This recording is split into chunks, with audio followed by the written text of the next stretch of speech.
கிறிஸ்துவுக்குள் மிகவும் பிரியமான தெய்வ பிள்ளைகளே, இயேசு கிறிஸ்துவின் நாமத்தினாலே உங்களுக்கு என் வாழ்த்துக்கள்.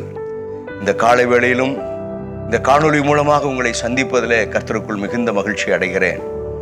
இந்த வருஷம் துவங்கி 4வது மாதத்திற்குள்ளாக, ஏப்ரல் மாதத்திற்குள்ளாக கர்த்தர் நம்மை கொண்டு வந்திருக்கிறார். இந்த மாதத்திற்கென்று கர்த்தர் உங்களுக்கும் எனக்கும் சபைக்கும் கொடுத்திருக்கிற வாக்குத்தத்த வசனத்தை நாம தியானிக்க போகிறோம். மீகா எழுதின தீர்க்கதரிசன புத்தகம் 7வது அதிகாரம் 7வது வேத வசனத்தை நான் வாசிக்கிறேன். வசனத்தை கவனித்து பாருங்கள். நானோவென்றால் கர்த்தரை நோக்கி கொண்டு என் ரட்சிப்பின் தேவனுக்கு காத்திருப்பேன். என் தேவன் என்னை கேட்டருளுவார். என் தேவன் என்னை கேட்டருளுவார். தேவ பிள்ளைகளே, இந்த வசனத்தில் இருக்கக்கூடிய கடைசி பகுதியில் இருக்கக்கூடிய வார்த்தையை கர்த்தர் இந்த மாதத்திலும் நமக்கு வாக்குத்தத்தமாக தந்திருக்கிறார். தேவன் என்னை கேட்டருளுவார். தேவன் என்னை கேட்டருளுவார். தேவ பிள்ளைகளே, நீங்களும் நானும் ஆராதிக்கிற, நீங்களும் நானும் வழிபடுகிற தெய்வம் எப்படிப்பட்டவர்? நம்முடைய ஜெபத்தை கேட்கிறவர், நம்முடைய மன்றாட்டுகளுக்கு செவி கொடுக்கிறவர், நம்முடைய ஜெபத்துக்கெல்லாம் அவர் பதில் கொடுக்கிறவர். எனவே இந்த மாதத்திலும் கூட தேவ பிள்ளைகளே, கர்த்தர் கொடுத்திருக்கிற வார்த்தை, உங்களுடைய ஜெபத்தை அவர் கேட்டருளுவார். நீங்கள் அவருடைய சமூகத்தில் அமர்ந்து சொல்லுகிற ஒவ்வொரு வார்த்தைகளையும் அவர் கேட்டு அருளுகிற தெய்வம். கேட்டு அருளுவார் என்று சொல்லக்கூடிய வார்த்தையை இப்படி நான் சொல்லுகிறேன். கர்த்தர் அதை கேட்பார், கேட்டு உங்களுக்கு பதில் அருளுவார்.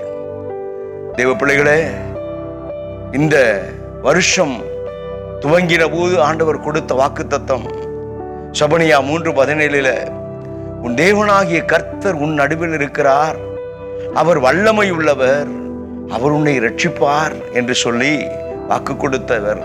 அவர் உன் நடுவில் இருக்கிறார். உன்னை விருத்தி அடைய செய்யும்படி உன் நடுவில் இருக்கிறார். உனக்கு அவர் பரிகாரியாய் இருக்கும்படி அவர் உனக்கு நடுவில் இருக்கிறார். இந்த நாளிலும் தேவ பிள்ளைகளே, இந்த 4வது மாதத்திலும் நான் சொல்லட்டும், உங்கள் ஜெபத்தை அவர் கேட்டருளும்படி, உங்கள் ஜெபத்துக்கு அவர் ஆம் என்றும் ஆமீன் என்றும் பதில் கொடுத்தருளும்படி அவர் உங்கள் அருகில் இருக்கிறார். ஆங்கில வேதாகமத்தை வாசித்து பார்க்கும்போது இந்த வேதவசனம் அப்படியாய் கொடுக்கப்பட்டிருக்கிறதை நான் உங்களுக்கு சொல்லட்டும். My God will hear me. உங்கள் அருகில் இருக்கிறவர் உங்கள் ஜெபத்தை கேட்டு உங்களுக்கு பதில் கொடுக்கும்படி உங்கள் அருகிலேயே அவர் இருக்கிறார். உங்கள் அருகிலேயே அவர் இருக்கிறார். தேவ பிள்ளைகளே, இந்த நாளிலும் கூட உங்களுடைய ஜெபத்தை கேட்டருளுகிறவர், உங்கள் மன்றாட்டை கேட்டருளுகிறவர், உங்கள் கண்ணீரை கண்டு உங்களுக்கு பதில் அருளுகிறவர், உங்கள் அங்கலாய்ப்பை அறிந்து உங்களுக்கு உதவி செய்கிறவர், அவர் உங்கள் ஜெபங்களை எல்லாம் கேட்டருளுவார். வேதத்தில் ஒரு பெண்மணியை குறித்து நான் உங்கள் மத்தியில் சொல்ல விரும்புகிறேன். ஆதியாகமத்தின் புத்தகம் 29வது அதிகாரம் 33வது வேதவசனத்தை வாசிக்கிறேன். கவனித்து பாருங்கள். மறுபடியும் அவள் கர்ப்பவதியாகி ஒரு குமாரனை பெற்று, நான் அற்பமாய் எண்ணப்பட்டதை கர்த்தர் கேட்டருளினார் என்று சொல்லி அந்த மகனுக்கு சிமியோன் என்று பெயரிட்டாள் என்று எழுதப்பட்டிருக்கிறது. தேவ பிள்ளையே, இந்த லேயாள் தன்னுடைய சொந்த கணவனால் அற்பமாய் எண்ணப்பட்டவள். இந்த லேயாள் தன்னுடைய சொந்த சகோதரியாகிய ராகேலால் அற்பமாய் எண்ணப்பட்டவள். அற்பமாய் எண்ணப்பட்டவள். வேதத்தில் சொல்லப்பட்டிருக்கிறது, இவளுக்கு கூச்ச பார்வை இருந்தது என்று சொல்லி. ஆனால் ராகேல் அழகுள்ளவள். கணவன் யாக்கோபும் தன்னுடைய சொந்த மனைவியாகிய இந்த லேயாளை அற்பமாய் எண்ணினான். இவளுடைய சொந்த சகோதரியும் இவளை அற்பமாய் எண்ணினாள்.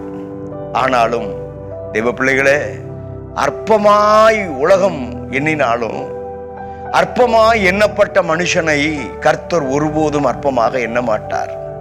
தேவ பிள்ளைகளே, இந்த காலை வேளையிலும் இந்த காணொளி மூலமாக இந்த சத்தியத்தை, இந்த வார்த்தையை கேட்டுக்கொண்டிருக்கக்கூடிய தேவ பிள்ளைகளே, உங்கள் வாழ்க்கையில் உலகம் உங்களை அற்பமாய் எண்ணுகிறதோ, உறவுகள் உங்களை அற்பமாக எண்ணுகிறதோ, சொந்தங்கள் உங்களை அற்பமாக எண்ணுகிறதோ, உங்களுடைய நண்பர்கள் உங்களை அற்பமாய் எண்ணுகிறார்களோ, வேலை ஸ்தலத்தில் உங்களோடு கூட பழகினவர்கள், வேலை செய்து கொண்டிருக்கிறவர்கள், நண்பராய் இருந்தவர்கள் உங்களை அற்பமாய் எண்ணுகிறார்களோ, ஒருவேளை உங்களுடைய வாழ்க்கையில நீங்கள் உங்களுடைய ஸ்தானத்துல இருந்து கீழே இறங்கினது நிமித்தம் ஒரு காலத்துல நான் நல்ல செழிப்போடு கூட வாழ்ந்து கொண்டிருந்தேன், இப்பொழுது என்னுடைய வாழ்க்கையில சரிவுகள் வந்துவிட்டது, இழப்புகள் வந்துவிட்டது, நஷ்டங்கள் வந்துவிட்டது என்று சொல்லி அப்படி உங்களை சிநேகித்தவர்கள் உங்களை அற்பமாய் எண்ணுகிறார்களோ, உங்களுடைய சரீரத்தில் வியாதிகள் வேதனைகள் கடந்து வந்தது நிமித்தம் குடும்பத்துக்கு செய்ய வேண்டிய கடமையை செய்ய முடியாதபடிக்கு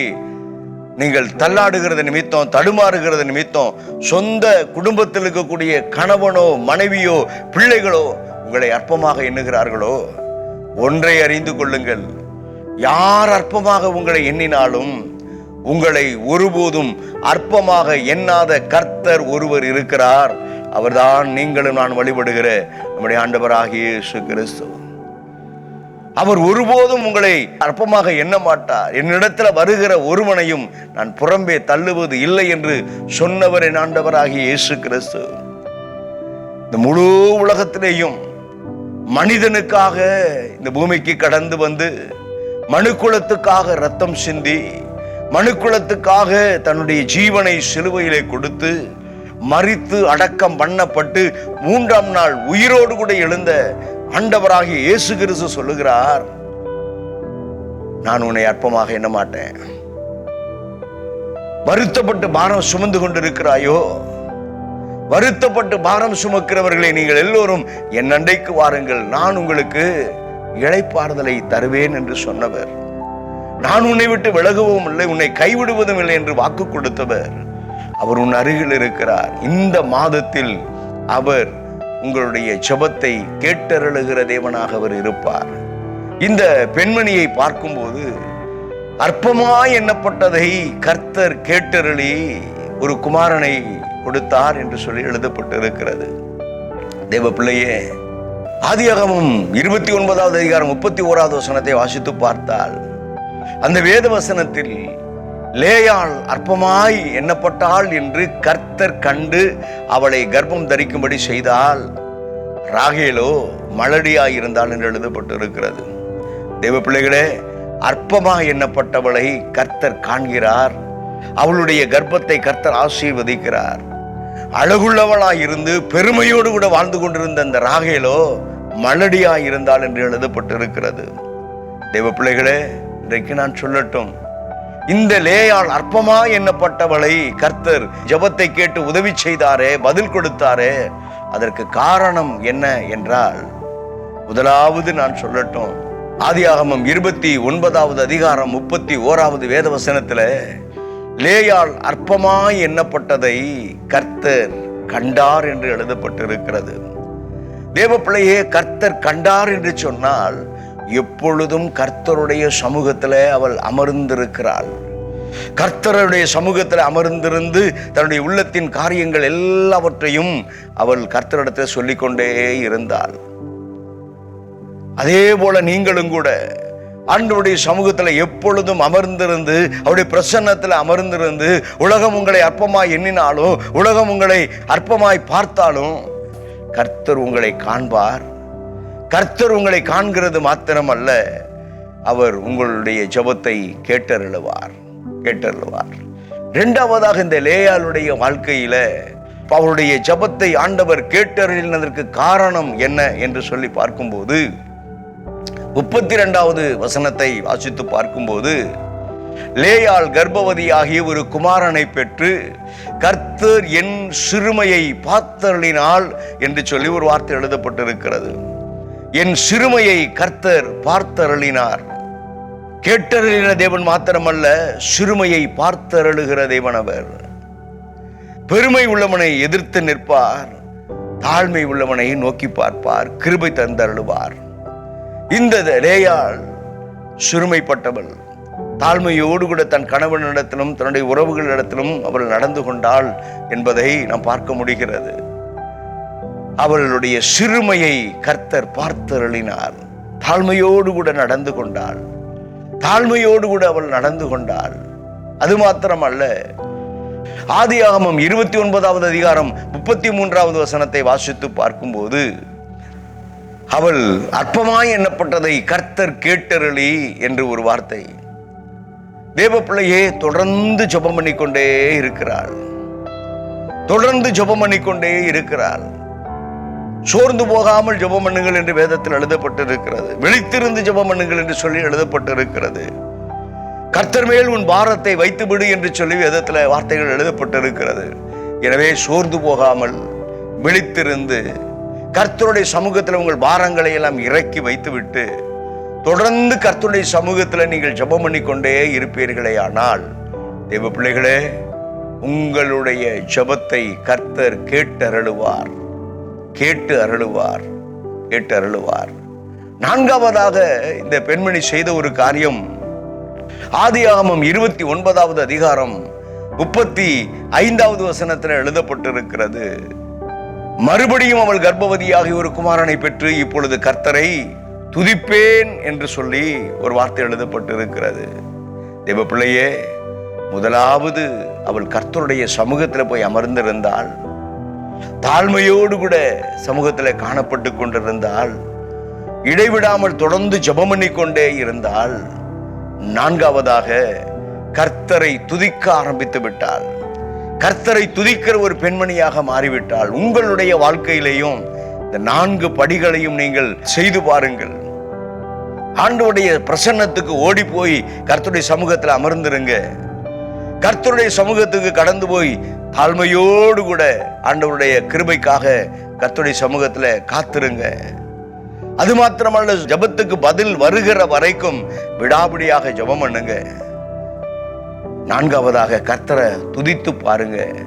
கர்த்தரை மகிமைப்படுத்தி பாருங்க. கர்த்தரை கனப்படுத்தி பாருங்க. நிச்சயமாகவே கர்த்தர் உங்கள் ஜெபத்தை கேட்டு அருளுகிற தேவன் அவர்.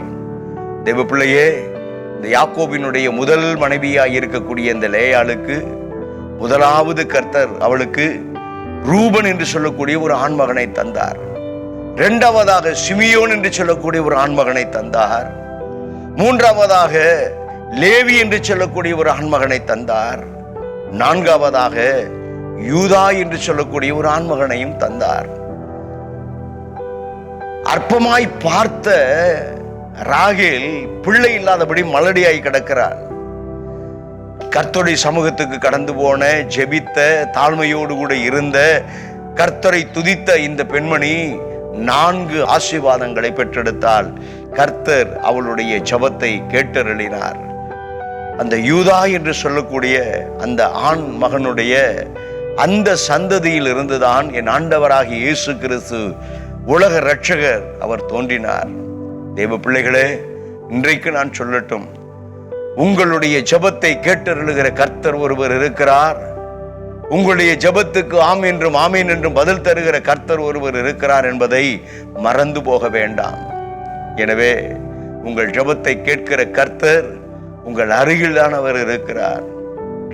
ஏற்கனவே நான் சொன்னபடி ஆங்கில வேதாகமத்தில் my God will hear me என்று எழுதப்பட்டிருக்கிற அந்த வார்த்தையின்படி ஆண்டவர் உங்கள் அருகில் இருக்கிறார். அவர் உங்கள் ஜெபத்தை கேட்பார், பதிலை தந்தருளுவார். கண்களை மூடி நாம் ஜெபம் செய்வோமா? கிருபையும் இரக்கமும் மகா பரிசுத்தம் நிறைந்த நல்ல தகப்பனே, இந்த நாளிலும் கூட ஆண்டவரே உம்முடைய சமூகத்தில் இந்த அன்பு பிள்ளைகளுக்காக நான் செபிக்கிறேன் அப்பா. இந்த அன்பு பிள்ளைகள் யார் யாரெல்லாம் இந்த காலை வேளையில கர்த்தர் என் ஜெபத்தை கேட்பாரா, கர்த்தர் என் ஜெபத்துக்கு பதில் தருவாரா, எவ்வளவு காலங்கள் நான் ஜெபித்து கொண்டே இருக்கிறேனே என்று சொல்லி உம்முடைய பிள்ளைகள் ஒருவேளை அங்கலாய்ப்போடு கூட இந்த காணொளியில இந்த செய்தியை அவர்கள் கேட்டுக்கொண்டிருக்கலாம். தகப்பனே, உம்முடைய பிள்ளைகளுடைய கண்ணீர் துடைக்கப்பட, உம்முடைய பிள்ளைகளுடைய அங்கலாய்ப்புகள் எல்லாம் மாற, உம்முடைய பிள்ளைகளுடைய பெருமூச்சுகள் எல்லாம் மாறத்தக்கதாக இந்த காலை வேளையில கர்த்தர் தாமே நம்முடைய பிள்ளைகளுடைய ஜெபத்தை எல்லாம் கேட்டருளுகிறவர். கர்த்தர் என்னை கேட்டருளுவார் என்ற வாக்கின்படி கர்த்தர் உம்முடைய பிள்ளைகளுடைய ஜெபங்களை எல்லாம் கேட்டு அருளுகிற தெய்வம். அப்படியே நீர் கேட்டருளுவீராக. ஒரு அற்புதத்தை கர்த்தர் நீர் செய்தருளுவீராக. ஒரு அற்புத அதிசயம் ஆண்டவரே நம்முடைய பிள்ளைகளுக்கு இயேசுவின் நாமத்தினாலே நடப்பதாக. ஆண்டவரே, இந்த வார்த்தையின்படியே உம்முடைய பிள்ளைகளை இயேசுவின் நாமத்தினாலே நான் ஆசீர்வதிக்கிறேன். ஒவ்வொரு நாளும் உம்முடைய பிள்ளைகள் உம்முடைய சமூகத்துக்கு முன்பாக கடந்து போய் உம்மையே நோக்கி கொண்டிருக்கவும், ஆண்டவரே உம்முடைய சமூகத்துக்கு முன்பாக கடந்து போய் காத்திருக்கவும், ஆண்டவரே அதன் நிமித்தமாக கர்த்தர் என்னை கேட்டருளுவார் என்ற வார்த்தையின்படியே உம்முடைய பிள்ளைகளுடைய ஜெபங்கள் கேட்கப்பட்டு லேயாள் கர்த்தரை இன்னும் துதிப்பேன் என்று சொல்லி துதித்தது போல இந்த மாதத்தினுடைய முடிவுக்குள்ளாக உம்முடைய பிள்ளைகளுடைய ஜெபத்தை கர்த்தர் கேட்டு, ஆண்டவரே இன்னும் நான் கர்த்தரை துதிப்பேன் என்று சொல்லி உம்மை துதிக்கக்கூடிய நல்ல சாட்சிகளை கர்த்தரை எழுப்புவீராக. அப்படிப்பட்ட மகிமையான காரியங்கள், பெரிய காரியங்கள், அற்புதமான அதிசயமான காரியங்களை உம்முடைய பிள்ளைகளுடைய வாழ்க்கையில செய்தருளுவீராக. உம்முடைய பிள்ளைகளுடைய வாழ்க்கையில காணப்படுகிற எல்லா நெருக்கங்களும் மாறட்டும். உடைய பிள்ளைகளுடைய சரீரத்தில் காணப்படுகிற எல்லா வியாதிகளும் வேதனைகளும் இயேசுவின் நாமத்தினாலே மாறட்டும். ஆண்டவரே உடைய பிள்ளைகள் பண நெருக்கடியில் இருக்கிறாங்களே, கடன் நெருக்கடியில் இருக்கிறாங்களே, தொழிலில் ஆண்டவரை முன்னேறி கடந்து போவதற்கு பல தடைகள் இருக்கிறது என்று சொல்லி காணப்பட்டு கொண்டு இருக்கிறாங்களே, இந்த சூழ்நிலைகளை எல்லாம் நீங்க மாற்றி இந்த ஆண்டவரே ஏப்ரல் மாதத்துல உம்முடைய பிள்ளைகளுடைய ஜெபத்தை கர்த்தர் நீர் கேட்டருளுகிற தேவனாக இருந்து உம்முடைய பிள்ளைகளுடைய ஜெபத்தை கர்த்தர் நீர் கேட்டருளி ஒரு அற்புதத்தை, அதிசயத்தை கர்த்தர் நீர் செய்தருளும் என்று சொல்லி உம்முடைய சமூகத்தில் உம்முடைய பிள்ளைகளை ஒப்புக் கொடுக்கிறேன். இந்த வார்த்தையின்படியே உம்முடைய பிள்ளைகளை இயேசுவின் நாமத்தினாலே ஆசீர்வதிக்கிறேன். கர்த்தருடைய காயப்பட்ட கரம், உயிர்த்தெழுந்த என் ஆண்டவராகிய இயேசு கிறிஸ்துவினுடைய வல்லமையின் கரம் உம்முடைய பிள்ளைகள் ஒவ்வொருவரையும் ஆசீர்வதிப்பதாக.